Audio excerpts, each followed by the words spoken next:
Vote শেষ হতেই তৃণমূল কর্মী সমর্থকদের বিজয় উল্লাস হাসনাবাদে।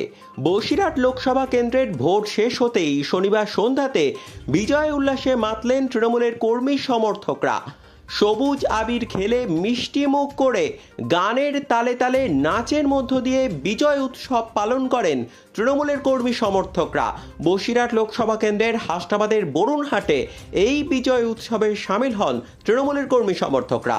তাদের দাবি, বসিরহাট লোকসভা কেন্দ্রে হাজী নুরুল ইসলামের জেতা শুধু সময়ের অপেক্ষা, তাই তারা বিজয় উৎসব পালন এখন থেকেই শুরু করেছে।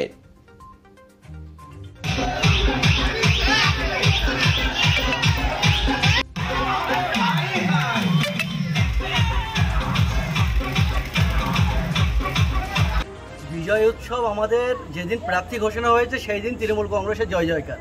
বসিরহাট লোকসভায় কলাগাছ দাঁড়ালেও আমাদের তৃণমূল কংগ্রেসের প্রতীকে তৃণমূলই জিতবে।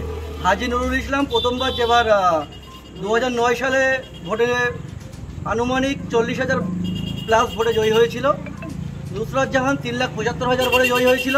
আমরা আশা রাখছি এবার 4 লাখ প্লাস ভোটে বসিরহাটবাসীর জয় আমরা মমতা ব্যানার্জির হাতে, আমার দিদির হাতে আমরা অর্পণ করব। সেই জন্যই কি এই বিজয় উৎসব একদম বিজয় মিছিল।